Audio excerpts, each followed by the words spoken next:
What's up, guys? Welcome back to the channel. So Final Fantasy Rebirth has finally made its way over to PC, and I wanted to check it out on Steam Deck first, though. I'll be covering a lot of the handhelds here and the performance.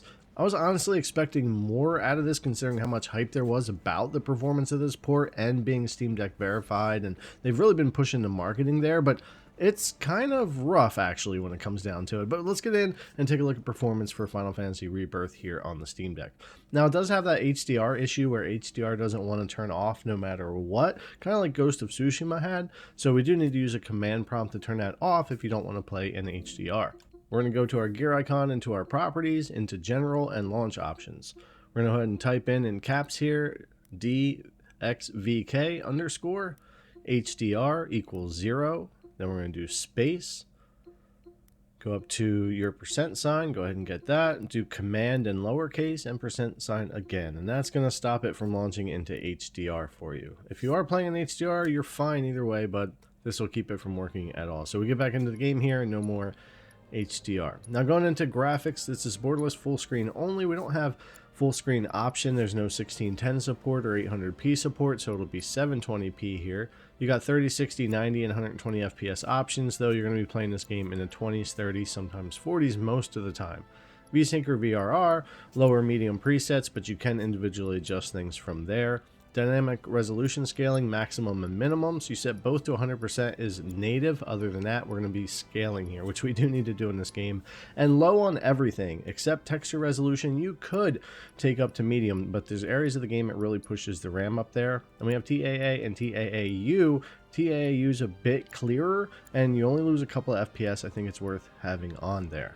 But let's get in and take a look at the game. Low 800p or 720p, dynamic low 50%, 4 gigabytes of VRAM.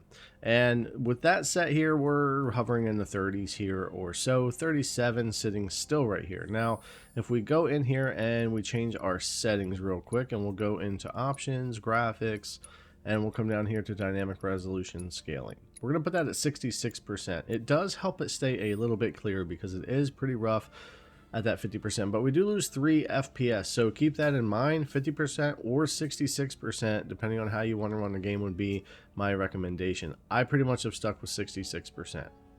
The other thing here is going to be that texture resolution we were talking about, so we can switch that to medium textures here. No change in frame rate, but we do use a lot of RAM, and later on in the game that could cause stutter if we run out.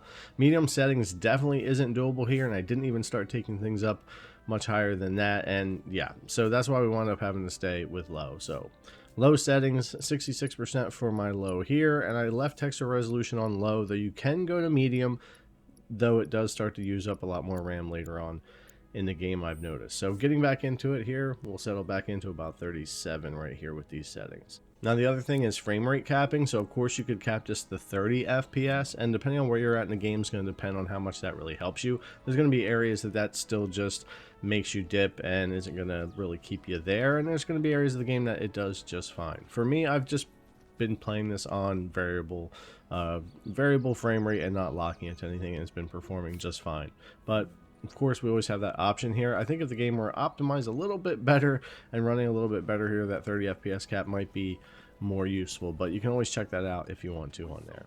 Now, just running around into game performance, and when you're in like little town areas or the cities, you really do take a hit, and there's a lot of dips that happen, sometimes even down into the teens, while most of the time you're running around in the 20s. You might get up in the 30s when you sit still. This is just like the first smaller town. We'll also take a look at some other stuff too, but yeah, it can really get rough. Now, of course, like I said, there's areas of the game that will run just fine and smooth here, and the CPU's not getting hit too hard. We're maxing the GPU, and it's pretty great, and that's what we want to see. But there's a lot of areas of the game where the CPU is just really not quite keeping up, and you get these stutters or lower frame rates or big dips, like in these bigger cities or towns here, and that's what tends to start to happen here, where things can't really keep up. And no matter what I've tried with the settings, I haven't really been able to get around that yet. So hopefully either mods or some patches to the game and things like that, maybe it can get a little bit more stable in these areas. But at least out in the open world areas, at least this first open world area anyway, I'm only about 3 hours into the game so far. Performance is pretty good. It's definitely better than those city or town areas. But of course, when you get into combat, things can dip. I'll see some dips down to the 20s. I've seen it into the teens pretty easily. Then it'll recover and come back.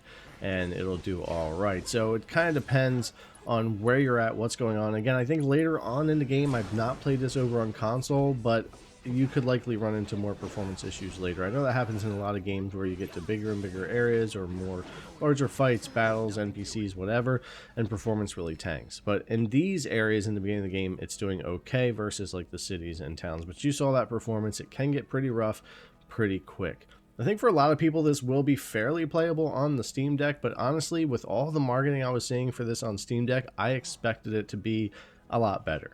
And maybe there will be some patches and stuff that come that do help the game run better on the deck, but another thing is this isn't exactly running great on my 4060 Ti PC either. There's all kind of weird things happening there at 1080p on that PC, so it's not just a Steam Deck thing necessarily.